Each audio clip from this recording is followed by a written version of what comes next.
आपको exam hall में उपस्थिति दर्ज करवानी है। इसी के साथ यहाँ पर अगर चश्मा लगाया हुआ है तो आपको फोटो उसी तरह से खिंचवाना है, काला चश्मा वाला फोटो यहाँ पर मान्य नहीं होगा। इसी के साथ 10वीं की मार्कशीट अपलोड करनी होगी। इसी के साथ यहाँ पर बताया गया है कि अगर अभ्यर्थी एक से ज्यादा फॉर्म भरते हैं तो उन्हें पुनः वेबसाइट पर एक फॉर्म को सिलेक्ट कर लेना है, किसी एक का चयन कर लेना है, नहीं तो विद्यार्थी के समस्त फॉर्म निरस्त किए जा सकते हैं। तो यहाँ पर इस चीज का भी आप ध्यान रखें। इसके अलावा यहाँ पर कंप्लीट नोटिफिकेशन को आप एक बार जरूर पढ़ लीजिए, क्योंकि जो भी फॉर्म में गलतियां होती है वो मुख्य इसी कारण से होती है कि आप नोटिफिकेशन को सही से पढ़ते नहीं है। तो फॉर्म भरने के लिए गूगल पे आएंगे, यहाँ पर आप रीड 2024 लिख के सर्च करेंगे तो आपको यहाँ पर वेबसाइट मिल जाएगी बीएससीआर बोर्ड वाली, या फिर आप गूगल पर बीएससीआर बोर्ड लिख के भी सर्च कर सकते हैं, आपको ये वेबसाइट मिल जाएगी, इसे ओपन कर लेंगे। उसके बाद यहाँ पर रीड 2024 मेन वेबसाइट का ऑप्शन है, इस पर आप क्लिक करेंगे। यहाँ पर आपके सामने इस तरह का इंटरफेस आएगा। तो अब यहाँ पर सबसे पहले आपको चालान जनरेट करना होगा, फीस पे करनी होगी, उसके बाद आप फॉर्म शुरू कर पाएंगे। तो यहाँ पर जनरेट चालान पे आपको क्लिक करके यहाँ पर आपको पेमेंट करना होगा। पेमेंट मैंने आपको बता दिया कितना कितना लगेगा, तो इस ऑप्शन पे आपको क्लिक करना है। इस ऑप्शन पे क्लिक करने के बाद यहाँ पर सबसे पहले ये पूछा जा रहा है आप लेवल 1 के लिए अप्लाई कर रहे हो, लेवल 2 के लिए या फिर दोनों लेवल के लिए। तो हम यहाँ पर लेवल 2 के लिए अप्लाई करेंगे, ऑप्शन सेलेक्ट करेंगे। यहाँ पर बताया जा रहा है आप कौन सा सेलेक्ट कर रहे हो, तो वो यहाँ पर आपको ओके कर देना है। ओके करने के बाद यहाँ पर आपको आवेदक की सबसे पहले 10वीं की मार्कशीट के अकॉर्डिंग सारी डिटेल दर्ज करनी है। सबसे पहले नाम, उसके बाद पिता का नाम, उसके बाद माता का नाम, उसके बाद जन्मतिथि यहाँ पर जो भी है, उसके बाद यहाँ पर ईमेल आईडी दर्ज कर देंगे, उसके बाद यहाँ पर एक मोबाइल नंबर, उसके बाद यहाँ पर कोई दूसरा मोबाइल नंबर, और उसके बाद यहाँ पर जो कोड दिया है वो यहाँ पर भर देंगे। यहाँ पर फीस बताई गई है, जो हम एक लेवल के लिए कर रहे हैं तो 550 रुपए, और यहाँ पर ऑनलाइन या फिर ऑफलाइन आप किस माध्यम से पेमेंट करना चाहते हैं, हम ऑनलाइन सिलेक्ट करेंगे। यहाँ पर 2 पेमेंट मोड है, तो आप कोई भी सिलेक्ट कर सकते हैं। इसमें आप सभी बैंकों के एटीएम कार्ड, सभी बैंकों की नेट बैंकिंग, इसके अलावा यूपीआई, क्यूआर कोड सभी से पेमेंट कर पाएंगे। हम आईसीआईसीआई वाला सिलेक्ट कर लेते हैं, आप चाहें तो एचडीएफसी भी सिलेक्ट कर सकते हैं। उसके बाद सबमिट एंड पे पे क्लिक करेंगे और यहाँ पर आपके सामने चालान जनरेट हो जाएगा। इसका प्रिंट आउट लेना बेहद ही जरूरी है, क्योंकि अगर पेमेंट फेल हो जाता है तो आपको यही मदद करेगा। तो चलिए मैं इसे सेव कर लेता हूँ। ये सेव करके रखिए ताकि अगर पेमेंट फेल हो जाए या फिर बाद में कोई दिक्कत आए तो आप देख सकें। तो हमने इसे सेव कर लिया। उसके बाद यहाँ पर पे फी वाला जो ऑप्शन है इस पे क्लिक करके आपको पेमेंट करना होगा, आपको पेमेंट पेज के लिए रीडायरेक्ट कर दिया जाएगा। तो यहाँ पर आप क्लिक करेंगे, इस पे क्लिक करते यहाँ पर आपको ओके करने के लिए बोला जाएगा। तो यहाँ पर आप एक बार चेक कर लीजिए कि आप सही तरीके से कर रहे हैं, आप यहाँ पर ओके करेंगे। ओके करने के बाद यहाँ पर आपके सामने पेमेंट पेज आ जाएगा, जिसमें यहाँ पर आप देख सकते हैं आप नेट बैंकिंग से पेमेंट कर सकते हैं, जिसमें यहाँ पर अदर बैंक सेलेक्ट करके किसी भी बैंक की net banking, ATM card, credit card, इसके अलावा यूपीआई का भी ऑप्शन है, इसमें आप यूपीआई आईडी दर्ज करके पेमेंट कर सकते हैं, या फिर क्यूआर कोड यहाँ पर सेलेक्ट करेंगे और यहाँ पर आप प्रोसीड नाउ पे क्लिक करेंगे। यहाँ पर आप देखेंगे क्यूआर कोड जनरेट हो चुका है, इसे आप अपने फोन पे, गूगल पे, पेटीएम किसी से स्कैन करेंगे और पेमेंट कर देंगे। जैसे मैं यहाँ पर पेमेंट कर देता हूँ। पेमेंट होते ही यहाँ पर आप देख सकते हैं आपके सामने चालान इस तरह से आ जाएगा, पेमेंट सक्सेसफुली लिखा हुआ आ चुका है। इसका प्रिंट आउट भी आपको ले लेना है। तो यहाँ पर चलिए मैं प्रिंट आउट सेव कर लेता हूँ। आप चाहें तो डायरेक्ट प्रिंट आउट भी निकाल सकते हैं अगर प्रिंटर आपके कंप्यूटर लैपटॉप के साथ कनेक्टेड है। चलिए मैं कोई भी यहाँ पर नाम देकर इसे सेव कर देता हूँ। ये सेव हो गया। उसके बाद यहाँ पर हम फॉर्म भरना शुरू करेंगे। तो यहाँ पर फिल एप्लीकेशन फॉर्म का जो ऑप्शन है इस पे क्लिक करेंगे और यहाँ पर फॉर्म भरना शुरू करेंगे। फॉर्म भरने के लिए सबसे पहले किस लेवल के लिए आपने अप्लाई किया है वो सिलेक्ट कर लेंगे। उसके बाद चालान नंबर अभी जो आपने पेमेंट किया उसमें मिल जाएगी। उसके बाद माता का नाम, उसके बाद जो भी डेट ऑफ बर्थ है अभ्यर्थी की वो यहाँ पर आप भरेंगे, वो सिलेक्ट कर लेंगे अपने हिसाब से। उसके बाद ये जो कैप्चा कोड है वो यहाँ पर भरेंगे और नेक्स्ट पे क्लिक करेंगे। नेक्स्ट करते ही यहाँ पर पर्सनल डिटेल, उसके बाद address detail, qualification detail, upload document होंगे यहाँ पर और डिक्लेरेशन देना है।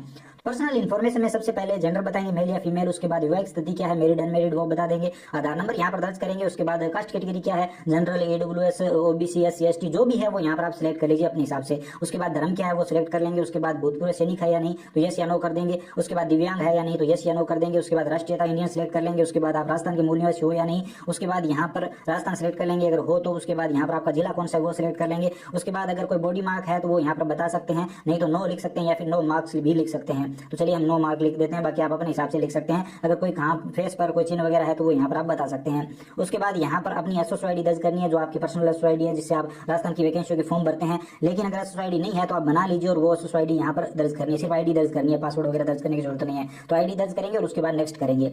नेक्स्ट करने के बाद यहाँ पर एड्रेस आएगा, जिसमें आप यहाँ पर वार्ड नंबर, गाँव का नाम, तहसील का नाम, जिले का नाम। उसके बाद यहाँ पर आप अपने पोस्ट ऑफिस की डिटेल दे देंगे, पोस्ट ऑफिस कहाँ है। उसके बाद आपका राज्य कौन सा है, उसके बाद आपका जिला कौन सा है तो वो सिलेक्ट कर लेंगे। उसके बाद आपके पिन कोड क्या है तो वो यहाँ पर आप भर देंगे और आपकी एड्रेस डिटेल होगी कंप्लीट। तो इतना भरने के बाद आपको यहाँ पर नेक्स्ट कर देना है। नेक्स्ट करने के बाद यहाँ पर आपकी आती है क्वालिफिकेशन एंड प्रीफरेंस, जिसमें यहाँ पर आपका एग्जाम के लिए आपका पहला चॉइस कौन सा जिला है, दूसरा चॉइस कौन सा जिला है तो वो यहाँ पर आप सिलेक्ट कर लेंगे। चलिए मैं दूसरा हनुमानगढ़ दे देता हूँ। उसके बाद आपकी पहली भाषा कौन सी है, उसके बाद दूसरी लैंग्वेज कौन सी है तो यहाँ पर आप स्टूडेंट से पूछ लीजिए, संस्कृत तो पंजाबी जो भी है। उसके बाद यहाँ पर स्ट्रीम में आप सोशल स्टडीज या मैथमेटिक्स साइंस 2 ऑप्शन है, दोनों में से आपको एक सिलेक्ट करना होगा। बाकी आर्ट वालों के लिए सोशल स्टडीज ये आता है। ये भाषा वगैरह ध्यान से भरिए, स्टूडेंट से कन्फर्म करके भरिए। आर्ट वालों के लिए नॉर्मली पहले हिंदी और दूसरी संस्कृत या फिर पंजाबी हो सकती है। बाकी आप अपने हिसाब से कंफर्म कर लीजिए। और यहाँ पर स्ट्रीम में आप जो है सोशल स्टडीज या मैथमेटिक्स अदर करते हैं तो भी यहाँ पर सोशल स्टडीज और मैथमेटिक्स साइंस का ऑप्शन मिलेगा, तो वो आप अपने हिसाब से कर सकते हैं। आर्ट वालों के लिए यहाँ पर सोशल स्टडीज ही जहाँ तक आएगा।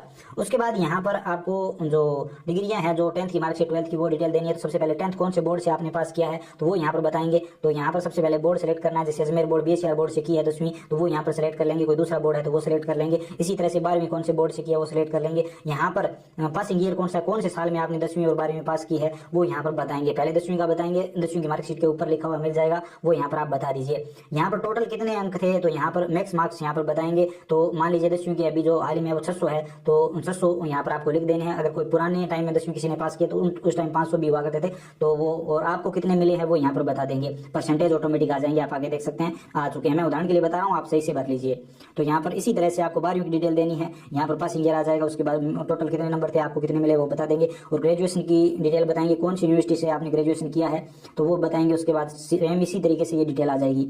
इसके अलावा अगर आप अपेयरिंग हो, ग्रेजुएशन चल रही है, तो ये वाला ऑप्शन अपेयरिंग पे क्लिक कर सकते हैं। रोल नंबर या एनरोलमेंट नंबर दर्ज करके कौन सा साल चल रहा है, फर्स्ट ईयर सेकंड ईयर, वो बता सकते हैं।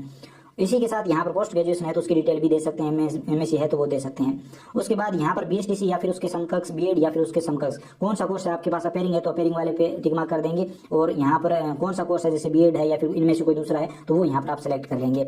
और यहाँ पर एनरोलमेंट नंबर या रोल नंबर कौन सा साल चल रहा है वो बता देंगे अगर अपेयरिंग है तो। लेकिन अगर आप पास आउट हो तो आपको उसी तरह से जैसे 10वीं में हमने डिटेल दी है, ठीक उसी तरह से आपको यहाँ पर डिटेल भरनी है।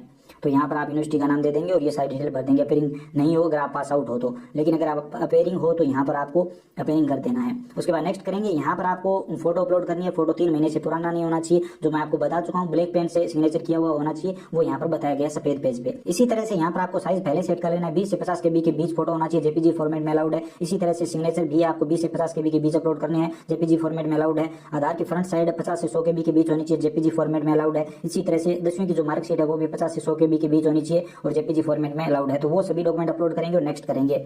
नेक्स्ट करने के बाद यहाँ पर आपको डिक्लेरेशन देना है। तो सभी चेकबॉक्स है, इन पे आपको क्लिक कर देना है। पहले पे हमने क्लिक कर दिया, आप चाहें तो पढ़ लीजिए एक बार। उसके बाद दूसरे ऑप्शन पे क्लिक, चेकबॉक्स पे क्लिक करेंगे, तीसरे पे क्लिक करेंगे और उसके बाद यहाँ पर आप कंफर्म एंड प्रीव्यू पे क्लिक करेंगे। उसके बाद आपका प्रीव्यू आ जाएगा फॉर्म का। तो चलिए इस ऑप्शन पे क्लिक करते हैं। यहाँ पर बोला जा रहा है कि आपको प्रीव्यू के लिए रीडायरेक्ट कर दिया जाएगा, तो यहाँ पर आपको यस कर देना है। यहाँ पर पढ़ लीजिए आप एक बार, हर चीज पढ़ के आगे बढ़िए। तो यस पे क्लिक करेंगे। यस पे क्लिक करते ही फॉर्म का प्रीव्यू आ जाएगा। आप एक एक डिटेल चेक कर लीजिए, अभी तक आप सही कर सकते हैं। यहाँ पर एडिट का ऑप्शन है, इसके बाद आप सही नहीं कर पाएंगे। अगर सारी डिटेल सही है तो आप चेकबॉक्स पे क्लिक करेंगे, दूसरे चेकबॉक्स पे क्लिक करेंगे, तीसरे पे क्लिक करेंगे और यहाँ पर आप कंफर्म कर देंगे। बाकी आप चाहें तो एडिट भी कर सकते हैं। कंफर्म करते ही फॉर्म सबमिट हो जाएगा। फॉर्म का फाइनल प्रिंट आउट आ जाएगा। प्रिंट के ऑप्शन पे क्लिक करके इसका प्रिंट आउट ले लेंगे और कस्टमर को दे देंगे। तो यहाँ पर अगर आपने खुद का फॉर्म भरा है तो अपने पास इसे सेव करके रखेंगे।